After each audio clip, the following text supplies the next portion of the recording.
we are talking about one of my favorite topics. And I truly believe it's one of the most important subjects in the financial health realm of a med spa or plastic surgery practice, and that is profit margin and control. Over the years, consulting with aesthetic practices across the country, one thing has become very, very clear to us here at Diamond Accelerator. Almost every practice that I onboard has some type of margin problem that lives within their system somewhere. I have yet to run into a practice where their margins are completely tight. There is no error and no room for improvement. Because the reality is there's actually a dozen of small operational and financial mistakes that can really quietly compound and erode your margin.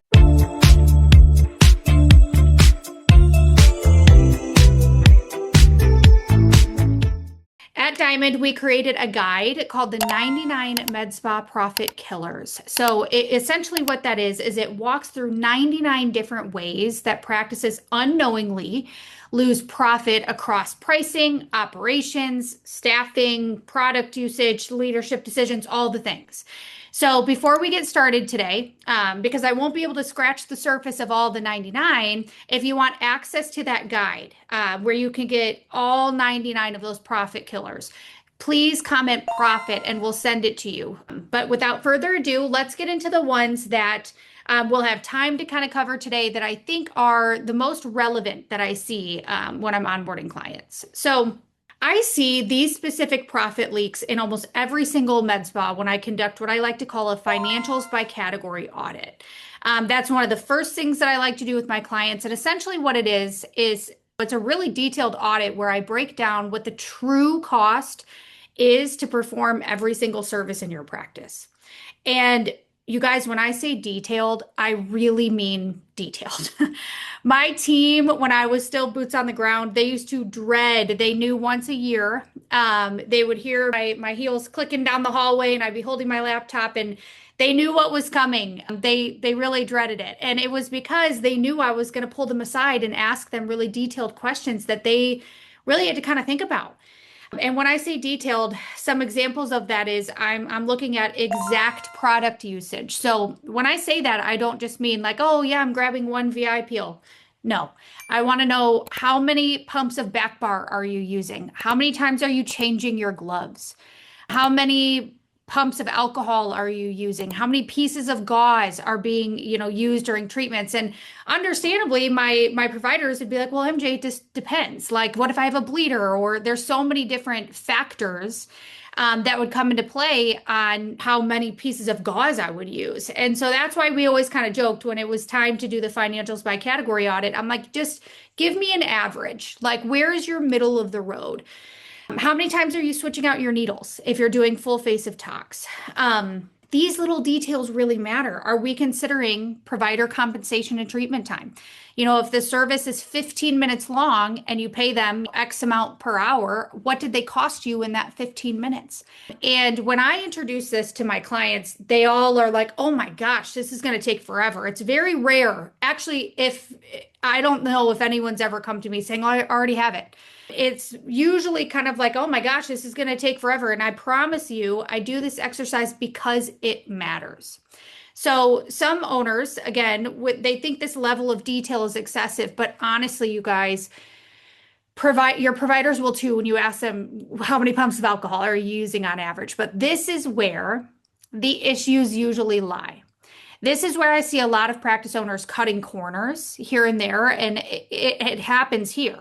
Like it'll be like they'll tell me, for example, well, I just don't know. It's on average. I grab like 6 gauze. I don't know if I use them or not. Or, it's too much math for me to figure out. I pay her an hourly rate, but the service sometimes lasts from 15 minutes to 20 minutes. It's too hard. There's too many variables.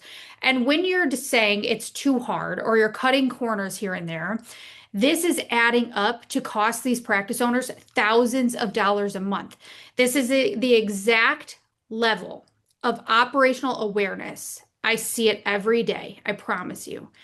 This is the exact level of detail and operational awareness and financial awareness that separates my six-figure practices from my seven and eight-figure practices. And if you think a dollar doesn't count and add up, it does. High performing practices, they're going to understand their margins with precision.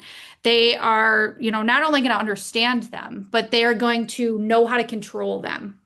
Because once this document is complete, the heavy lifting happens the first time you do it. And that's what I always try to tell my clients. The heavy lifting happens early on. After that, it's just checking to really change the price. You're going to have to know what your price is with McKesson, whoever you're purchasing from. If you get a new provider, asking them kind of the same questions and making sure that they're aligned. The heavy lifting really happens in the very beginning. After that, it's just yearly checkup and optimization. Because if you do not know this data, if you don't know your margins, then how can you protect your profit? And that's where we're going to get into. Let's identify where these leaks happen. And I'm also going to tell you today how to fix them, because what I don't want to do is tell you where you're leaking and not tell you how to stop the water from coming out. So let's kind of go over what I like to call the rules of profit. Okay. The first rule of profit is really simple, and we just went over it, so I'm not going to spend a ton of time on it, but you have to start by knowing your margins. And yet 99% of practice owners that I meet, they can't tell me the exact margins on their most popular services. They might know revenue, they might know their monthly product orders, and I mean that like that's a big might, because I will tell you, some of you guys are out here just letting anybody order willy-nilly, and your P&L is telling on you every single time. I'm not kidding. I just saw this month somebody spent $11,000 on sticky notes on accident, but that's a song for another time. So when I tell you that if you do not understand where your money is going or where your margins are, or where your profit lies, how you don't know your true cost of what it is to perform these services. So run the financials by category audit. We will help you do it for yourself if you're not a client just yet. You would be so shocked to see what services are highly profitable and which ones are barely profitable at all. And the perfect example that I like to kind of wow people with, if they don't know these margins, is hydrofacial. Hydrofacial is a big one. So again, we just went over this financials by category audit. Run that. Know your numbers first. That's got to be rule number one. Okay. Because essentially that's where the very first profit margin leak is really going to happen. Okay. So the second leak that I see here is pricing without that type of awareness. So if you're not aware of what your margins are, and if you're not aware of what your profit is, the next mistake that I see is pricing. How are you going to price those services without that strategy behind you? If you're not using that data to make decisions, you're using emotion. You're using competitor pricing. You're using market pressure, essentially, or what you feel comfortable charging your patients. So the best advice I ever got was to not assume what's in your patient's pockets. You have absolutely no idea what they're willing to spend to reach their aesthetic goals. Do not assume what is in their pocket. So the same is true as it is in sales, as it is when you are pricing your services. So don't base it off of what you feel comfortable charging, or maybe, what was set years ago and never reviewed because you didn't feel like updating your EMR. Your pricing has got to be strategic, and it has to be based on your profit structure. So your price has to support product cost, compensation, and your labor and your overhead, and essentially a healthy margin. Because without that structure, your practice might, it might feel really busy. You might be thinking to yourself like, oh yeah, when I get on my EMR and I see my calendar, we're back to back. Our utilization is over 90%. But your profitability is staying really weak. And you are sometimes left kind of sitting and wondering, why have I plateaued? Why can't I seem to reach a certain threshold? And generally, it's because of these profit leaks. So in order to adequately price your services, you have got to know the cost down to the gauze, I promise, and take everything else into consideration after that, provider experience, then your market research, and then price accordingly. Now, let's move on to profit leak number 2. So this is going to be discounting without any type of financial strategy. So discounting can be a whole nother coaching call, and I believe we have done a couple on that. I have a lot of opinions on just throwing discounts in the air. But let's talk really specifically about how this is going to kill your profit and your margin. So again, constantly over discounting is really, I wouldn't even say silently, it's loudly killing your profits and your margins. So it's going to erode your margins and not only that, but your reputation faster than almost anything else in the business. So when you're constantly running promotions, heavy discounts, last second, we're trying to fill provider schedules, so we do last second offers and things like that. What happens is like your utilization probably looks pretty strong. People are taking advantage of these opportunities, but your margin is quietly disappearing. So your providers are doing these services, but you threw a discount up in the air just to get them busy, but you're actually losing money. So discounting should never happen blindly. Every single promotion needs to be evaluated against the margin of that service. It's absolutely crucial. Because again, if you don't know your margins, you cannot safely discount. You're just throwing them up in the air. I mean, and not only that, but your reputation eventually gets chipped away at. And I get a lot of practice owners ask me, well, can you explain to me what that means?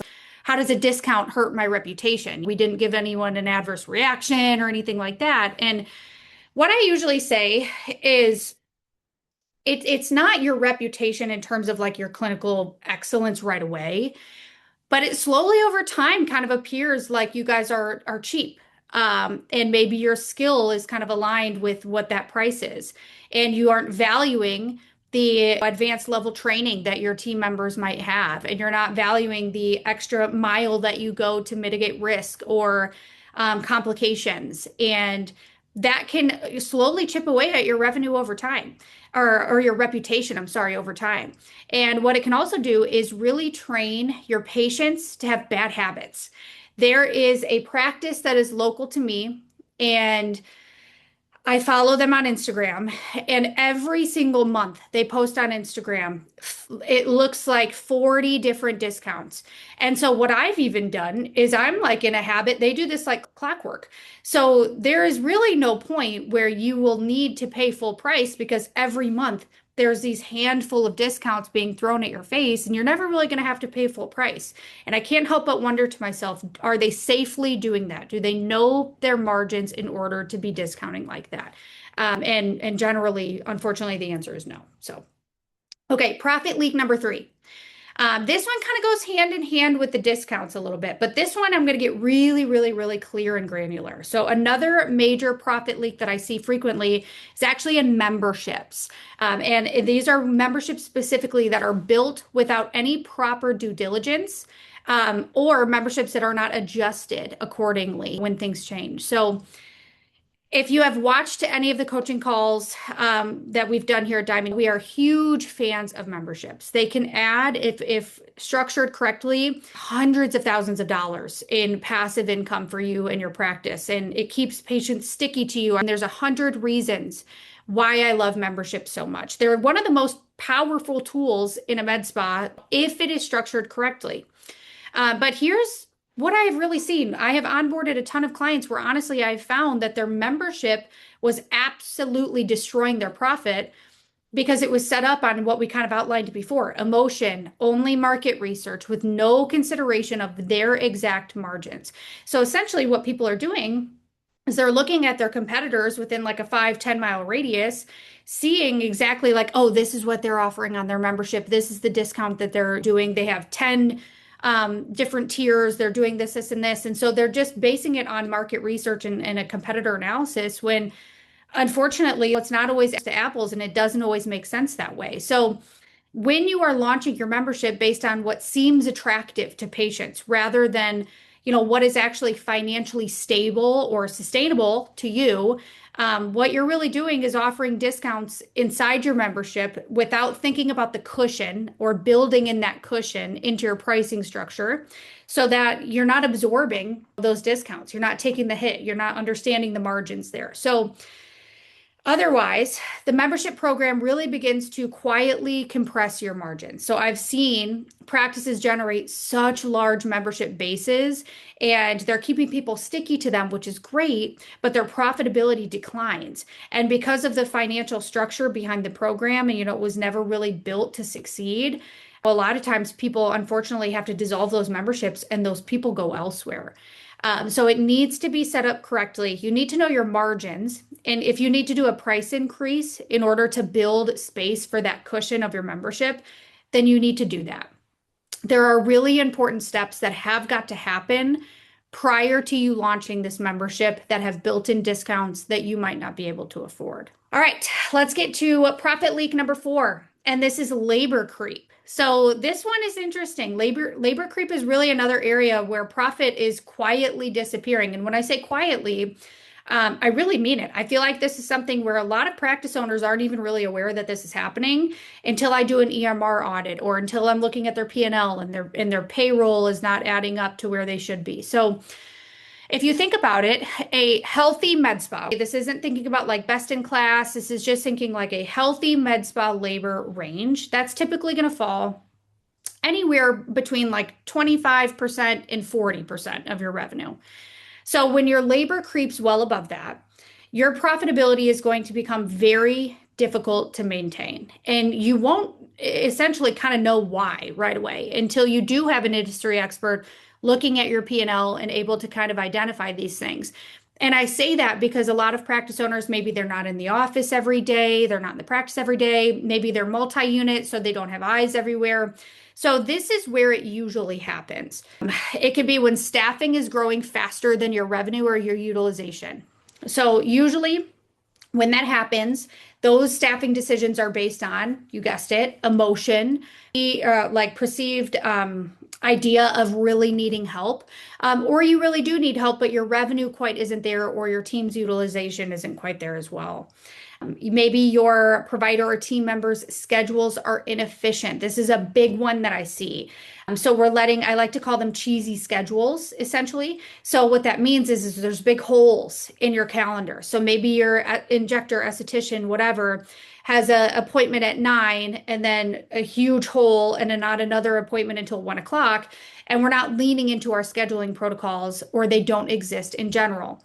And now, of course, I would agree with the argument. If that is what the patient needed and there's no way to avoid those holes, that's fine.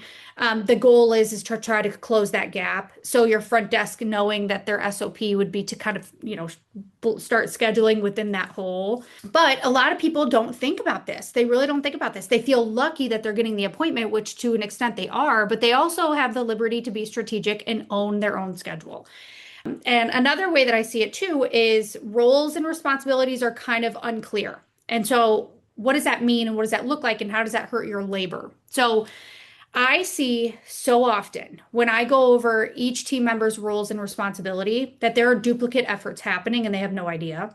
And what's happening is maybe somebody is staying late in order to complete that task, or someone's coming early in order to complete that task, or duplicate efforts just in general. When we are not optimized in our roles and responsibilities, there's generally always some type of overlap.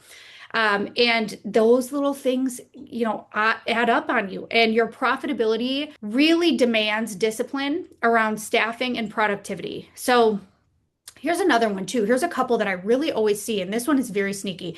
A silent killer, besides those things that I just listed about labor, is really abusing company time. And I see this way too much. And I'm telling you, it adds up and it's quiet. So for example, I've got team members coming in because maybe they live over 45 minutes away and they come into work 30 minutes early and they're doing nothing.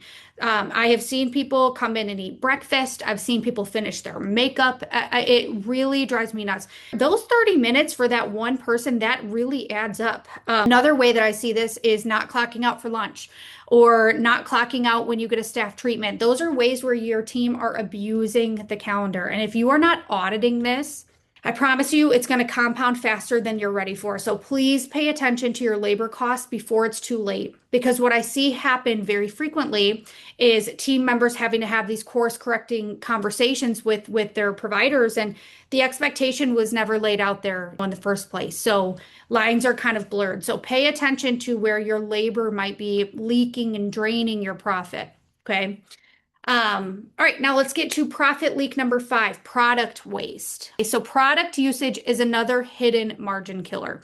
And if your providers or your team members are not trained on product efficiency, treatment planning, your COGS are really going to quietly climb above that healthy range. So the healthy range here is going to be 15 to 25% of your revenue. And even these small little like inefficiencies that we're seeing in product usage, those are costing you hundreds, thousands of dollars. And that's significantly going to impact your profitability and your bottom line. Okay.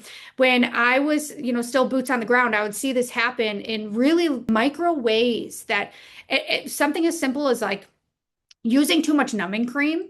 There's a appropriate amount that you should use. And so I would walk past sometimes and just see a patient numbing depending on where they were at, or I would see my team numbing themselves and they would just be gobbed on. And I'm like, oh my gosh, that's enough for like 4 people. So it's little ways where it's like unintentional, but if you don't have SOPs, if they're not trained appropriately, because I can see why when you're bringing someone in, you're like, oh, yep, this is the numbing cream. You're just going to put it on their face and let it sit for 30 minutes or whatever. You're not explaining, oh, you only really need like the size of a dime, and that's going to help kind of numb your entire face or whatever. It depends on your percentage. But regardless, you don't need that much. And that's like 5 people. And I would see it in little micro ways like that. So I've even seen it in like huge ways, in macro ways. I've seen it where people, there's just no strict SOPs and there's no clear roles and responsibilities. So maybe somebody thought that they were going to put a product away in the refrigerator that was supposed to be refrigerated, but didn't. And then you come in the next morning and it's office use stuff that is just ruined. So it's little things like that. When we're not paying attention to our product usage, that's really going to eat away at your margins. And again, I can't stress this enough. This is exactly why detailed financial audits, your consumables of your everything, KPIs, it's so important that these systems and SOPs are implemented and trained and the expectations are clear. Okay. Okay, now let's get to our very last profit leak here that many people overlook. And it lies actually, believe it or not, with an opportunity. Okay, so that is going to be what I like to call transactional patient care. So another major margin leak is treating patients transactionally instead of strategically and personalizing their experience. So highly profitable practices focus on patient lifetime value. Okay. That means treatment planning, long-term relationships, membership pathways, ascension models, and retention. When every visit becomes a one-time service, like maybe they're just coming in and we're not painting a treatment plan for them, a larger patient journey really is missed, and your revenue and your margin potential are really limited. I use a statistic all the time. Med spa hopping is up by 36%. If you are not keeping them sticky to you, then they're going elsewhere. My 7, 8-figure practices, they're not selling services like one-off commodities. They are selling transformations. And this is going to skyrocket your patients' trust in you, your authority as a provider or as a med spa, your overall ticket sales, and obviously then your revenue and your profit. So now we've talked about the most common leaks. And again, comment profit if you would like to see a whole list of 99 that we've been able to find. But now I want to get to the other side of this equation. We've talked about where we're leaking profit, but I want to talk to you today about the power moves that a CEO can make to control your margins and build your practice to be stronger.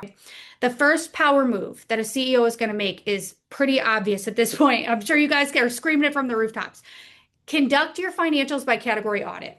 You know it. So conduct that audit. That means calculating your true cost to perform every single service in your business. You're not guessing, you're not assuming, we're not cutting corners. These are actual numbers. So paying attention to your margins.